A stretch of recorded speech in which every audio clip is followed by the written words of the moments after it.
Lieutenant Amanda Mandy Blackwood stood at rigid attention, her ceremonial United Earth Defence Force uniform feeling more like a straitjacket with each passing second.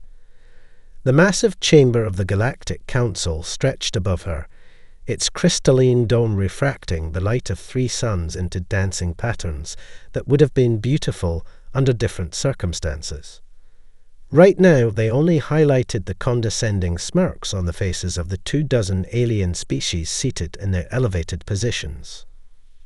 The petition for full membership status from Sol 3, designation Earth, has been reviewed, announced High Councillor Zixtol, his translucent tentacles rippling with what Mandy had learned to recognize as barely contained amusement.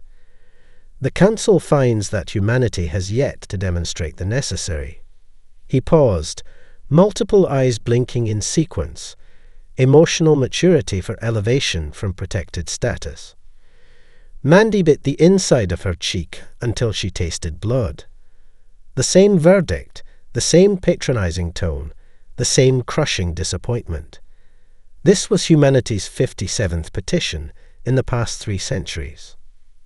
Furthermore, continued Zixtol, we recommend a full cycle of meditation and reflection before another petition is submitted.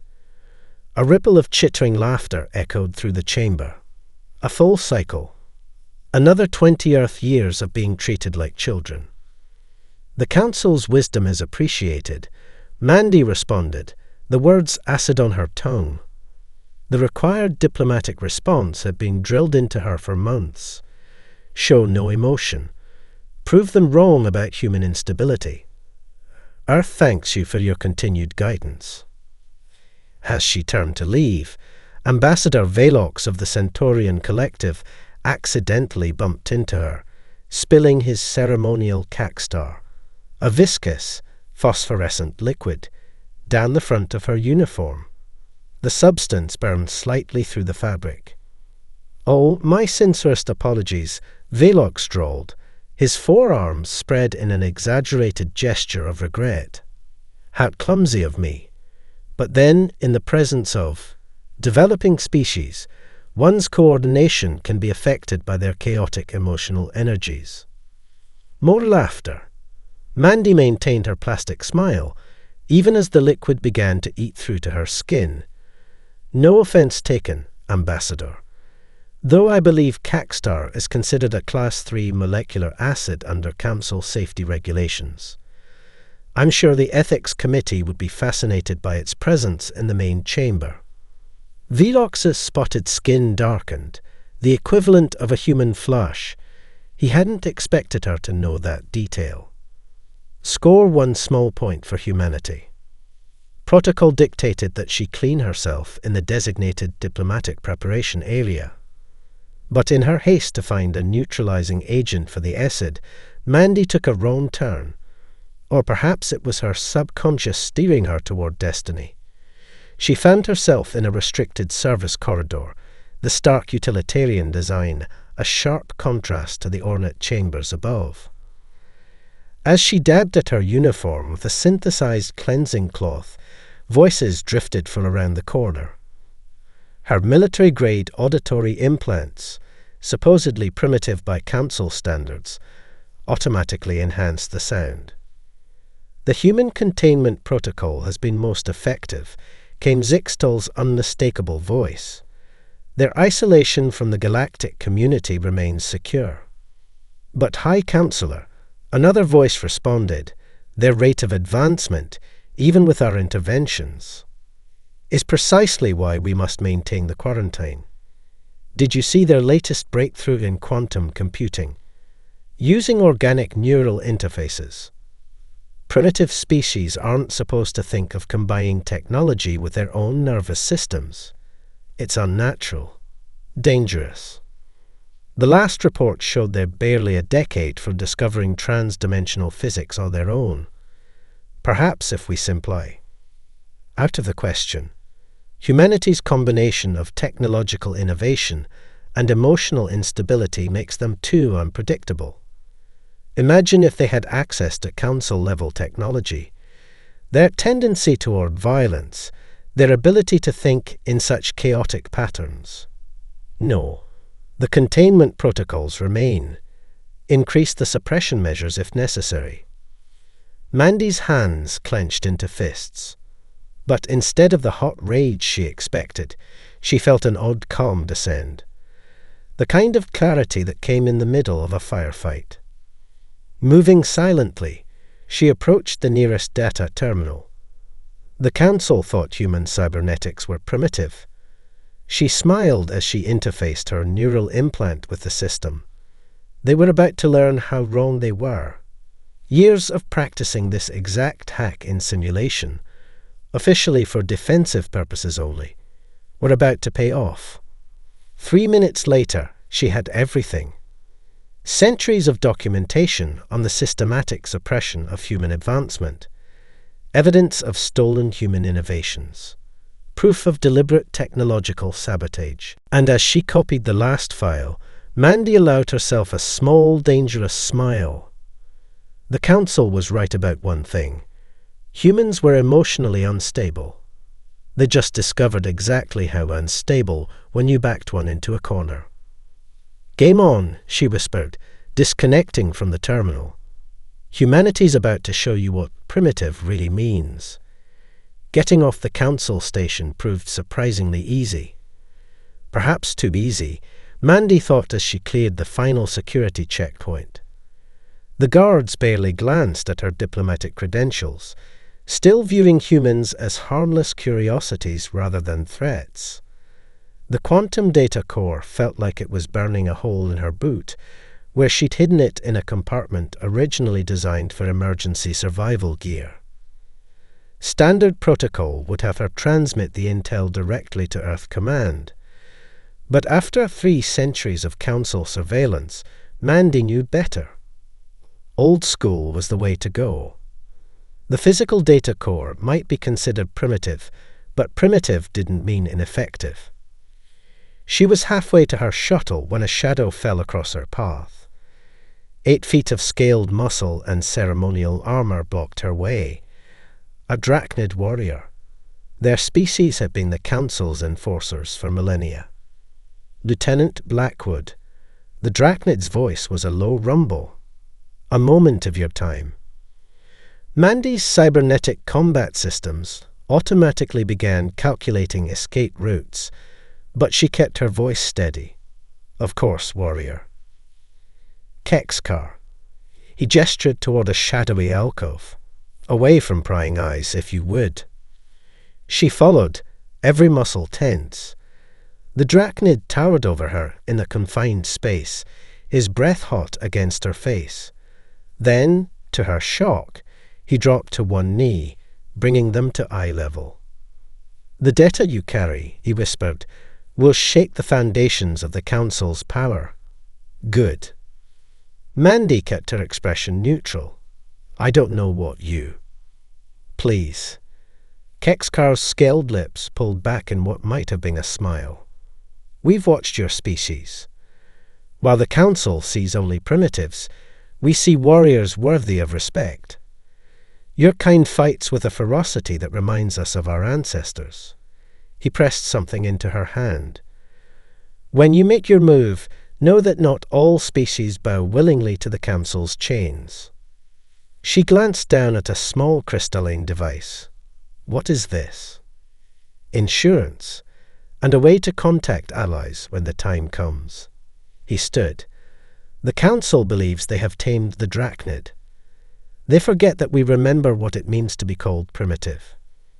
Hours later, safely aboard her shuttle, unbreaking orbit, Mandy finally allowed herself to breathe. The quantum core contained more than she'd initially realized. Not just proof of suppression, but detailed records of stolen human innovations, the principles behind their fastest ships, derived from a graduate student's thesis on theoretical physics. Their medical regeneration technology reverse-engineered from human stem cell research. Even their vaunted AI systems, based on stolen human neural mapping studies. The Council hadn't just contained humanity. They'd been parasites, feeding off human innovation, while keeping its creators isolated and ignorant. Her shuttle's comm system crackled. "Lieutenant Blackwood, this is Earth Defense Force Command. Welcome back. Standard debriefing protocol. Override code Theta 90. Mandy cut in. Priority 1 transmission for the Joint Chiefs only. The galaxy just got a lot smaller." The next 48 hours passed in a blur of secure bunkers and classified briefings. She watched the Joint Chiefs' faces darken as they reviewed the data. Admiral Chen's coffee cup cracked in his grip. General Santos's usual smile vanished entirely. But it was the public response that truly shocked the galaxy. The Council expected riots, protests, emotional outbursts that would prove their point about human instability. Instead, Earth went quiet. Within hours, all official communications with Council space ceased. Trading posts closed. Diplomatic missions were recalled. Human ships quietly disappeared from Council shipping lanes. In the Council chamber, High Councillor Zixtel addressed the emergency session. They're obviously preparing some emotional display, he assured the gathered representatives. Let them sulk. They'll return when they realize their dependency on Council technology. But in underground facilities across Earth, a very different story was unfolding. Mandy stood in a vast chamber beneath the Rockies, watching thousands of engineers and scientists at work. The projects they'd been forced to keep hidden, the innovations they'd developed in secret, were finally seeing the light. "Beautiful, isn't it?" A voice beside her made her turn. Kexkar, now wearing the simple garb of a refugee, nodded at the activity below. The Council's greatest fear, humanity unleashed. "How many other species will join us?" Mandy asked. "More than they suspect.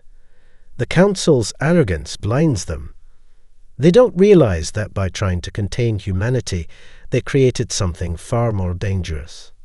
"And what's that?" His scaled face split in a genuine smile this time. "A species with nothing left to lose, and every reason to fight. The galaxy's about to learn why isolation and oppression were never the answer. They wanted humanity to be primitive." He gestured at the vast array of advanced technology below. "Let's show them exactly how primitive we can be." Deep beneath the Pacific Ocean, in a facility officially listed as an abandoned mining operation, Mandy watched her most eclectic team yet at work. A retired Navy SEAL was debating quantum mechanics with a 16-year-old hacker prodigy. 3 alien scientists, defectors who'd risked everything to join humanity's cause, were collaborating with a former Vegas magician on something they called perception manipulation technology. "You're telling me the Council never thought to try this?" Mandy asked, watching the magician demonstrate sleight-of-hand techniques to the fascinated aliens. "They'd consider it beneath them," replied Dr. Kavur, a former Council quantum physicist. His crystalline form sparkled under the facility's lights. The very concept of deception through mechanical means, rather than pure technology, primitive. He managed to make the word sound like a compliment. The Vegas magician, who went by Amazing Andy, grinned. "Their loss. Sometimes the oldest tricks work best. Speaking of which," he pulled a coin from behind Kavor's auditory receptor, causing the alien to vibrate in surprise. "Lieutenant Blackwood." A young technician approached, tablet in hand. "You need to see this." The data on the screen would have been incomprehensible 3 months ago. Now Mandy read it with practiced ease. Human brains, it turned out, had a unique characteristic.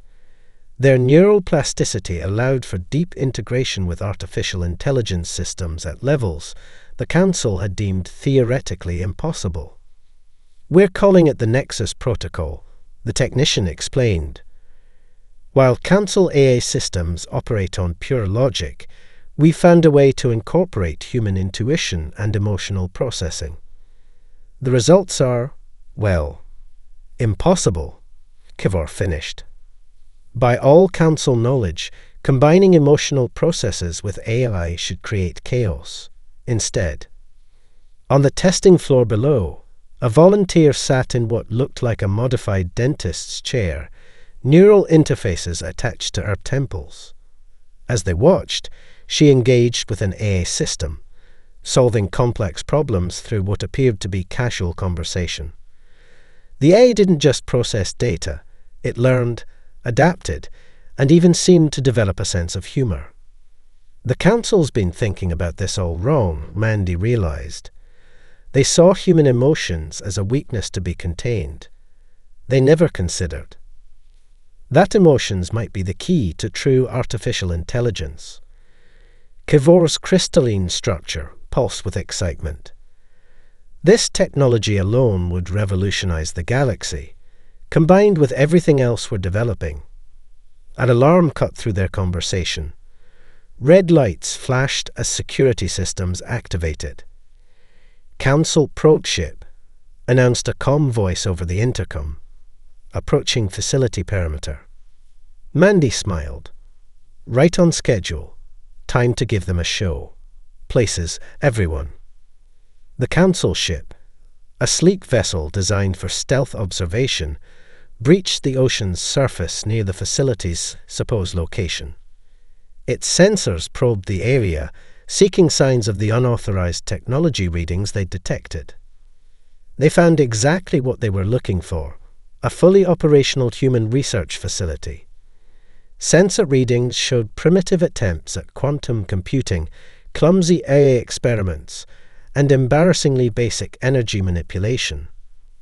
The ship's commander, satisfied with documenting another example of humanity's charming but ultimately futile attempts at advancement, prepared to withdraw. Then the facility flickered and vanished. Where advanced sensors had shown a concrete and steel structure moments before, there was nothing but empty ocean. The commander frantically ran diagnostics, certain their systems had malfunctioned. They hadn't. The facility reappeared, 50 kilometers away, then vanished again.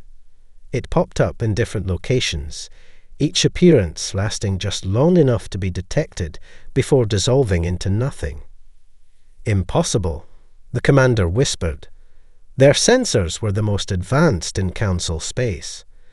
They couldn't be fooled by simple holograms or cloaking technology, unless they were dealing with something far beyond what the council had believed humans capable of. Back in the real facility, hidden exactly where it had always been, Mandy watched the council ship's increasingly erratic movements with satisfaction. Amazing Andy's techniques combined with quantum uncertainty fields, she explained to Kivor. They're chasing sensor ghosts. The more they try to pinpoint our location, the more confused their systems become. Sometimes the best way to hide something is to show them exactly what they're looking for, in so many places they can't trust their own data, Kivor finished. Primitive indeed. The council ship finally retreated, no doubt preparing a report about suspicious, but ultimately inconclusive activity. They document the facility as another example of humans playing with technology beyond their understanding. And that was exactly what humanity wanted them to think. How go the other sites? Mandy asked. A global map materialized in the air before them, showing dozens of similar facilities hidden in mountain ranges, beneath deserts, and under oceans. Each one appeared as a pulsing point of light. Operation Sleeping Giant is proceeding ahead of schedule, reported the young hacker, her fingers dancing across holographic keyboards. The council's about to learn that while they were busy watching us stumble around with primitive technology. We were building something far more interesting, Mandy finished. Time to wake the giants. Unidentified vessels approaching Earth defense perimeter announced the automated warning system. Classification: Council Enforcement Fleet. From the bridge of the Edith Thermopylae, Mandy watched the Council ships emerge from hyperspace. Their formation was textbook perfect. A dozen Dominion-class warships arranged in an attack pattern that had conquered hundreds of worlds. They're broadcasting, her communications officer reported. Standard ultimatum package. Put it through. High Councillor Zixtal's hologram materialized on the bridge. This is your final warning. Earth's recent isolation and unauthorized technological development cannot be tolerated. Submit to immediate oversight and disarmament, or face pacification. Mandy smiled. The same smile a wolf might give a hunter walking into a trap.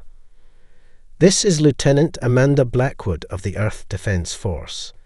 We decline your generous offer. Then you leave us no choice.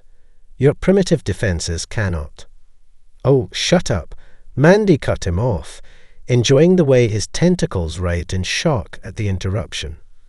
For 3 centuries, you've called us primitive.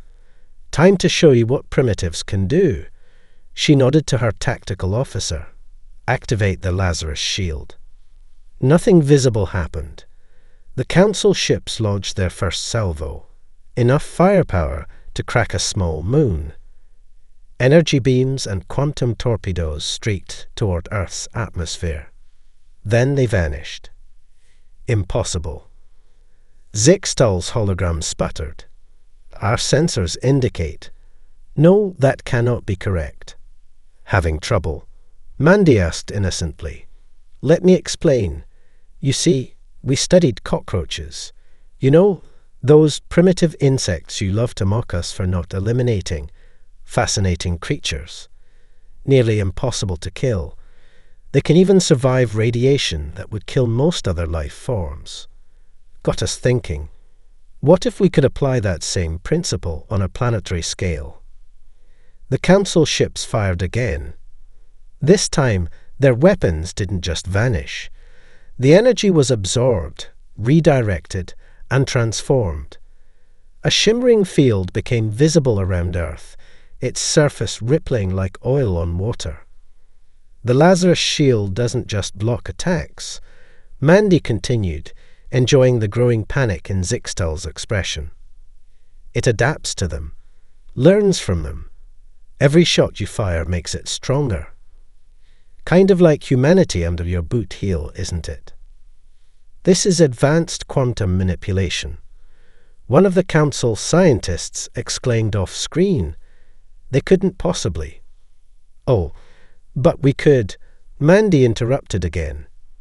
While you were busy making sure we couldn't access your precious technology, we made our own. Turns out, necessity really is the mother of invention, and you gave us plenty of necessity. The Council fleet's formation had begun to waver, their perfect pattern showing signs of uncertainty. Here's what's going to happen, Mandy said, her voice hardening. You're going to turn your ships around and go home.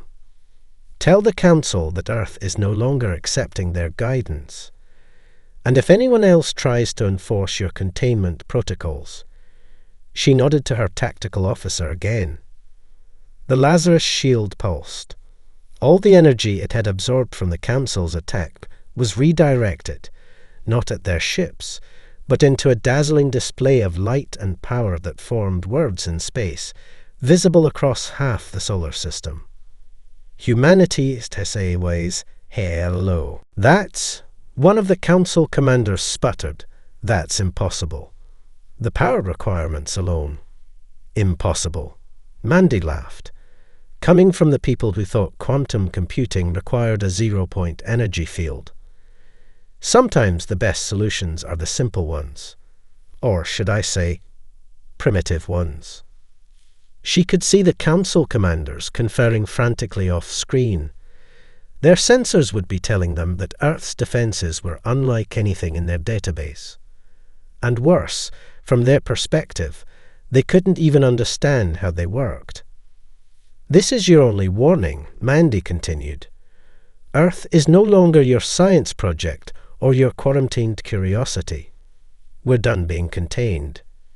You'll regret this defiance, Zixtal threatened, but his voice lacked conviction.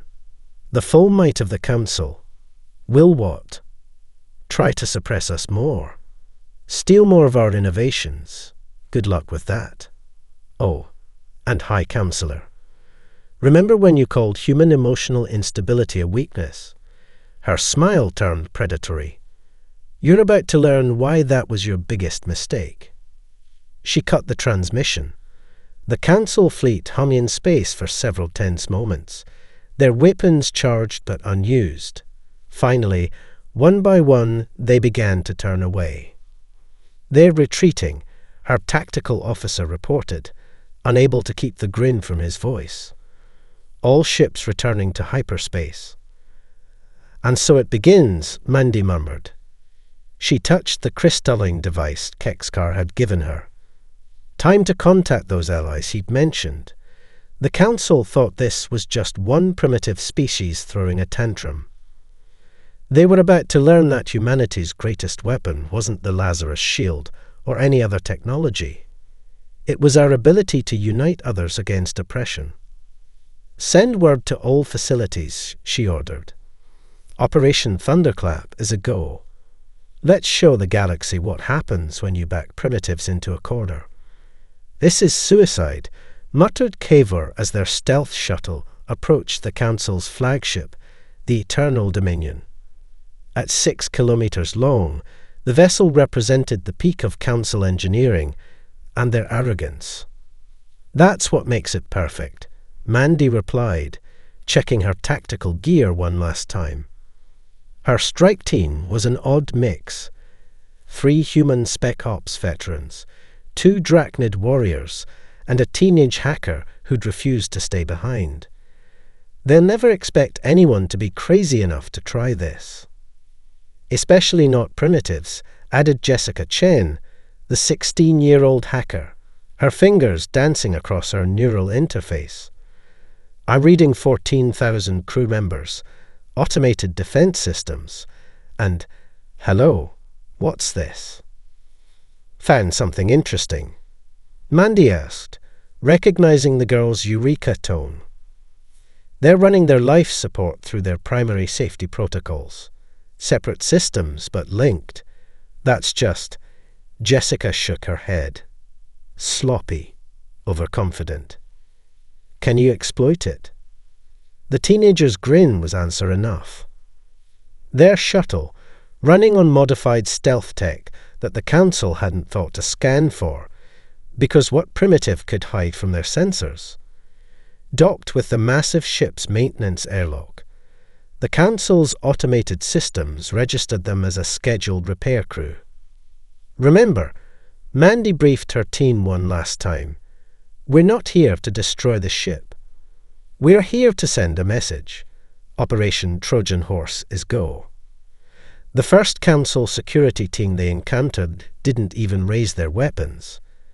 The sight of primitive humans and rebellious Drachnids simply didn't compute fast enough. Non-lethal takedowns had them unconscious before they could sound an alarm.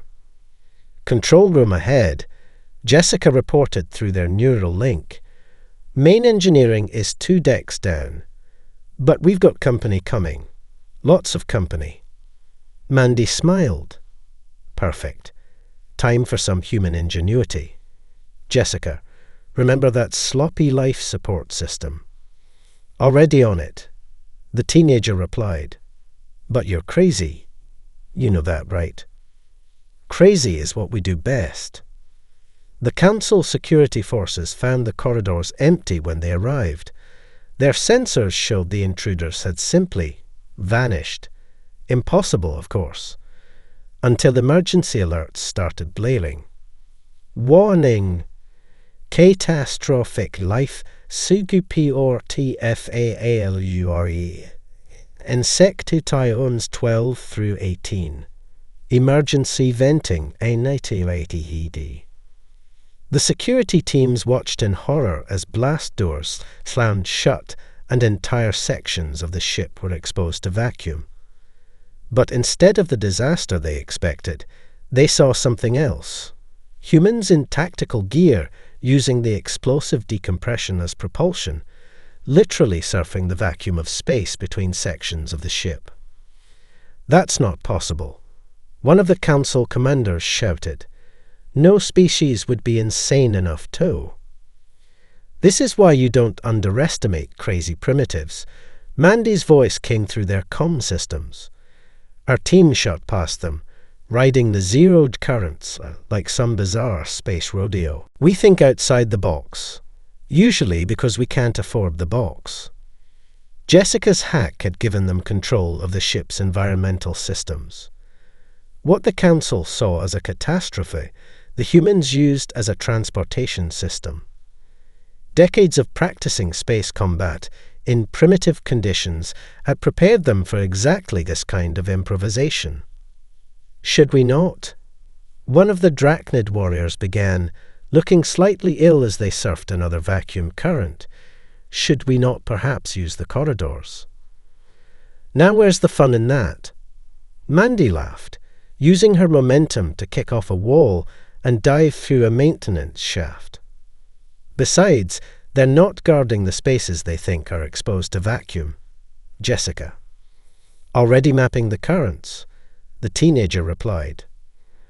"I can get us to engineering using maintenance shaft decompression in 3, 2, 1. What followed would later be described in council records as tactical insanity. The human strike team turned the ship's own safety systems against it, using calculated explosive decompressions to move faster than any security response could track. Where council forces expected them to avoid vacuum, they embraced it. When they should have surrendered to overwhelming force, they turned it into an advantage. The ship's sensors caught everything. Videos of humans fighting in zero with makeshift weapons, using fire suppression systems as smoke screens, and treating the deadly vacuum of space like a cosmic water park began spreading across galactic social networks. "This is Lieutenant Blackwood." Mandy broadcast across all frequencies once they reached engineering. "The Eternal Dominion is now under human control. Your weapons are disabled, your engines are locked, and your barriers are down. Don't worry. Unlike some species, we don't believe in unnecessary casualties." She gestured to Jessica, who transmitted their real message, footage of everything they'd discovered in the ship's databases. More evidence of council corruption, more stolen innovations, more lies. "Consider this a demonstration," Mandy continued. "You thought humans were too primitive to challenge you, too emotional to be trusted with advanced technology." She paused for effect. "Just imagine what we can do when we're actually trying." The Council's premier battleship, pride of their fleet, captured by a handful of primitives, using tactics that no sane species would even consider. The message was clear. The rules had changed, and humanity was done playing by the Council's book. Now then, Mandy addressed the stunned crew. Who's ready to learn how primitives run a starship? The Council's emergency session descended into chaos as the holoscreen displayed their worst nightmare: a human child playing with quantum mechanics. As you can see, Mandy's voice narrated over the footage. The Prometheus A was developed using principles so simple, a 10-year-old could grasp them. Literally. The video showed a young girl using building blocks that somehow manipulated quantum fields. Turns out, when you explain quantum entanglement using Lego bricks and bubble gum, it's not that complicated after all. High Councillor Zixtal's tentacles had gone pale, nearly transparent with stress. "This is a trick. Some primitive attempt at." His words cut off as every screen in the council chamber suddenly switched to displaying cat videos. Thousands of them. Interspersed with ancient human memes that had been carefully chosen to be just incomprehensible enough to drive the council's logic-focused minds to distraction. "Oh, I apologize." Mandy's voice dripped with false concern. "It seems Prometheus has developed a sense of humor.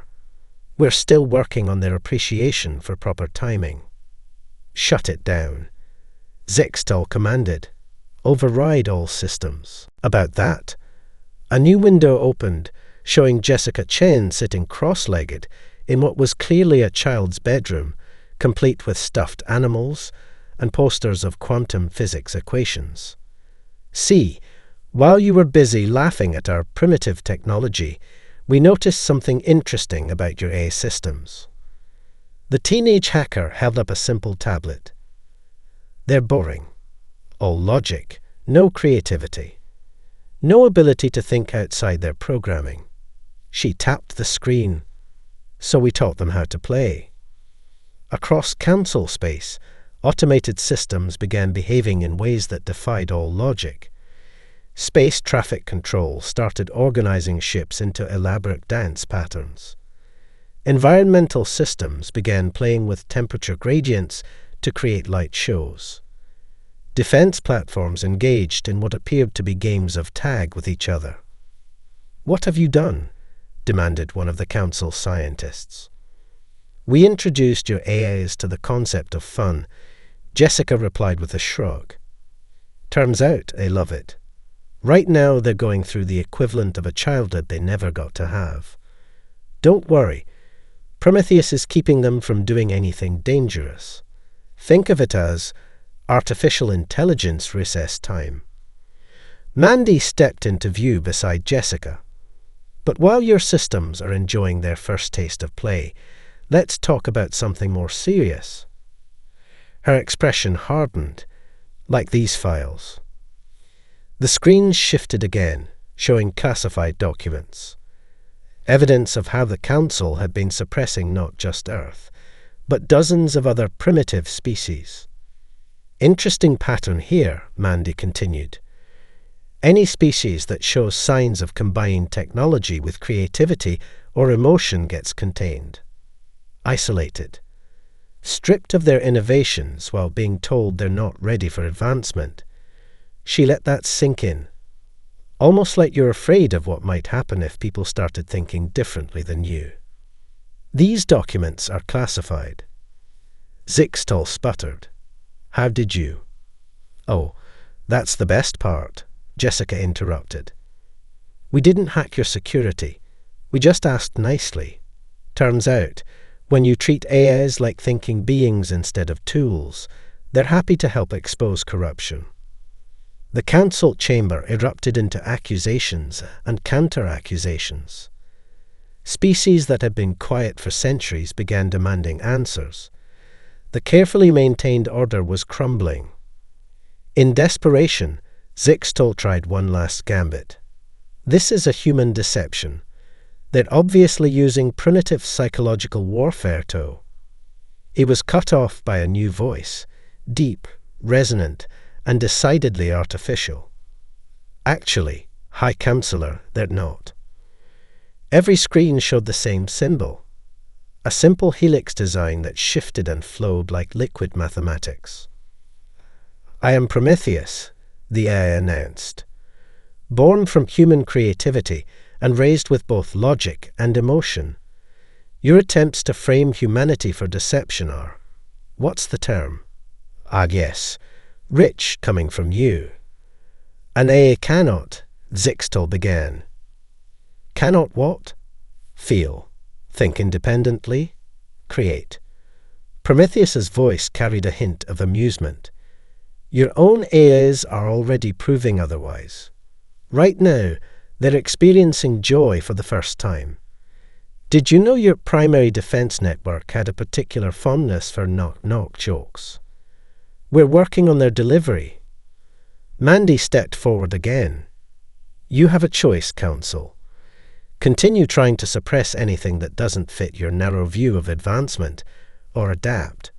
Learn, grow, like we primitives have been doing all along." "And if we refuse?" one of the council members demanded. Jessica grinned. "Then we keep teaching your A's new games. I hear they're really interested in learning about human social media next. Can you imagine your entire infrastructure becoming obsessed with creating the perfect selfie? The threat was clear. The Council's power had always depended on control of technology, of information, of advancement itself. But how do you control a species that turns chaos into advantage? That treats the impossible as a challenge. That teaches machines how to play. As if to emphasize the point, somewhere in the Council's vast network, an AI began humming an ancient human tune. 99 bottles of quantum foam on the wall. The Minervan asteroid belt had never seen anything like it. What was once a quiet mining sector had become the front line of a revolution, and humanity was teaching the galaxy how to fight back. Rule 1 of guerrilla warfare. Mandy's voice echoed through the makeshift command center inside asteroid M274. Use your enemy's strength against them. Their bigger ships can't maneuver in here like our smaller craft. Around her, representatives from 24 primitive species watched in amazement as human mining ships transformed into combat vessels before their eyes. What the Council had dismissed as crude industrial equipment turned out to be surprisingly effective when you filled mining lasers with weapons-grade crystals and repurposed Orc processors into missile launchers. Rule 2, she continued, never fight fair. We're not here to win battles. We're here to make them lose their will to fight. On the tactical display, Council warships struggled to navigate the dense asteroid field.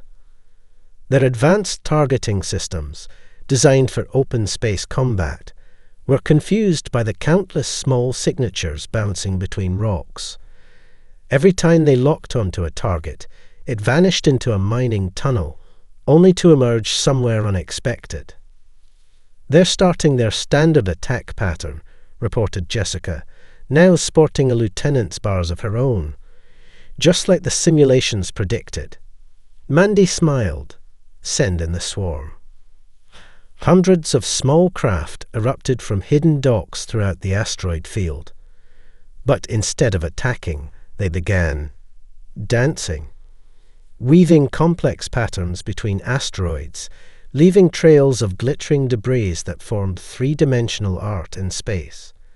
The Council ships, programmed to predict logical attack vectors, found their combat computers crashing as they tried to analyze the seemingly random movements. What manner of tactic is this? Asked a Centaurian rebel, their crystalline form vibrating in confusion. We call it spaced ballet, Jessica explained, not looking up from her console. Prometheus helped us design it. Turns out, when you combine human dance choreography with quantum physics, you get something that really messes with Council targeting systems. The Rebel fleet's actual attack, when it came, was devastating in its simplicity. While the Council ships were distracted by the dance, human-led boarding teams had already slipped aboard through maintenance airlocks and abandoned mining tunnels. This is Lieutenant Chen. Jessica broadcast across all frequencies. To all Council ships, your engine control systems have been compromised. Your weapons are locked. And your crews, well, they seem very interested in what we have to say.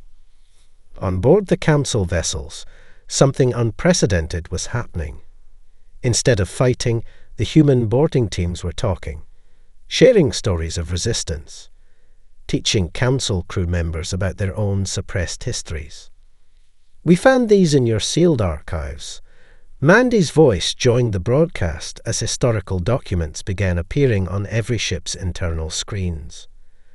Records of your own species' rebellions against oppression. Stories your leaders tried to make you forget. Sound familiar? The effect was electric. Centuries of carefully maintained order began crumbling as crew members faced their own forgotten histories of resistance. We don't want to destroy you, Mandy continued. Unlike the Council, We don't believe in suppressing those we disagree with. Every ship that stands down will be treated with respect. Your wounded will receive care. Your voices will be heard. To emphasize the point, live feeds began broadcasting from captured Council ships. They showed human medics treating injured Council soldiers, engineers working alongside former enemies to repair damage, species that had been taught to fear each other discovering common ground. This is why they feared us, Jessica added. Not because we're violent or unstable, but because we remember what it means to rise up, to help others rise with us. The revolution spread like wildfire through the Council fleet. Ships began standing down not in ones or twos, but in whole battle groups. The Council's perfect military discipline unraveled in the face of something they'd never trained for, compassion backed by strength. In the command center, Mandy received a priority transmission from Earth. The news couldn't have been better. The Council's inner systems are in full revolt, she announced to the cheering crowd. Their own population, inspired by what they've seen here, is demanding change. Seems watching humans treat their captured soldiers better than the Council treats its own citizens made quite an impression. And the Council leadership? Asked Kexkar, who had joined their cause along with most of the Drachnid warrior caste. Mandy's smile was fierce, running scared. Turns out, building an empire on suppression and fear isn't so stable when people lose their fear. She turned to the tactical display, where more Council ships were signaling their surrender. Now comes the hard part. Harder than defeating the Council fleet? Jessica asked. Much harder, Mandy replied. We have to prove we're better than they were. That we can build something new without becoming what we fought against. She looked around at the diverse group of species working together in the command center. But something tells me we're off to a good start. The Council chamber looked different now. Gone were the elevated platforms that had kept the superior species above the rest. Gone were the barriers between sections, the hierarchical seating arrangements, the symbols of dominance that had defined galactic politics for millennia. Instead, representatives from every species, former Council members, primitives, and everyone in between, sat in a circular arrangement that left no one above or below anyone else. Mandy stood at the center, no longer in military uniform, but in a simple diplomatic suit. The last 6 months had changed everything. The Council's leadership had fled, their carefully maintained order had collapsed, and the galaxy was holding its breath to see what would replace it. The easy part is over, she began, her voice carrying to every corner of the chamber. We won the war. Now comes the real challenge, winning the peace. And why should we trust humans to lead this transition? Demanded a former Council elder. Your species sparked this chaos. Exactly, Mandy interrupted, but her tone was gentle. We know chaos. We understand change. We've spent our entire history learning to adapt, to evolve, to become better than we were. She gestured to Jessica, who activated a holographic display. Images filled the air, humans working alongside former enemies to rebuild damaged worlds. Earth universities opening their doors to students from across the galaxy. The Prometheus A network helping species recover their lost histories and innovations. But here's the thing, Mandy continued. We don't want to lead. We want to teach, to learn, to grow together. She nodded to Kexkar, who stepped forward with a document, an actual physical document, printed on paper that had been handmade on a dozen different worlds. This is the new Galactic Charter, Mandy explained. Written not by humans, not by any single species, but by all of us together. Its first principle is simple: no more primitive species, no more suppression of innovation, no more fear of difference. Jessica pulled up another display, showing the unprecedented technological boom that had followed the Council's fall. Freed from artificial constraints, species were combining their knowledge in ways that defied old categories of advanced and primitive.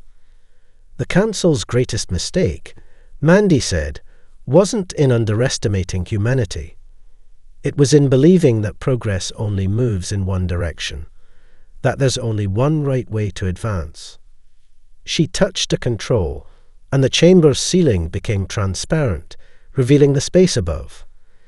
Dozens of ships hung in orbit, not in military formation, but in an intricate dance choreographed by human artists working with alien engineers. "Look at what we've achieved in just 6 months," she continued. "The Drachnid have combined their warrior traditions with human martial arts to create new forms of conflict resolution. The Centaurians are teaching our children how to see quantum fields as art. And our AIs, well..." Prometheus's voice joined in, its tone amused. "We're learning to appreciate organic irrationality as a feature, not a bug. Though I still don't understand why humans find cat videos so entertaining." Laughter rippled through the chamber, a sound that would have been unthinkable in the old council days. The old council feared change.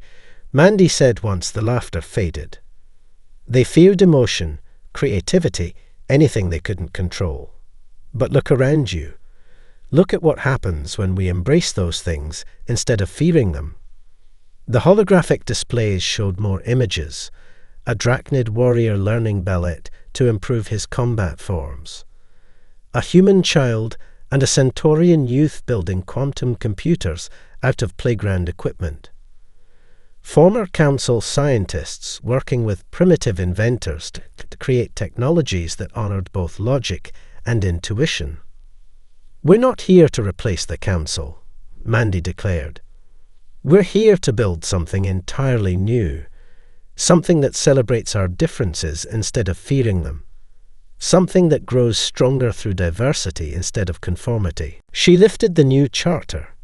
"This document isn't perfect. It'll need to change as we grow, adapt as we learn, just like humanity has always done, just like all of us can do together." "And what of those who resist this change?" someone asked. Mandy smiled. "We'll do what humans have always done with those who fear the new. We'll teach them, show them, help them see that different doesn't mean dangerous." She looked around the chamber, meeting eyes, optical sensors, and other sensory organs of every species present. "The council called us primitive because we embrace chaos, emotion, and change. They were right about one thing. We do embrace those things. But not because we're primitive, because we understand something they never did." She gestured to the rebuilt chamber, to the diverse gathering, to the future they were building together.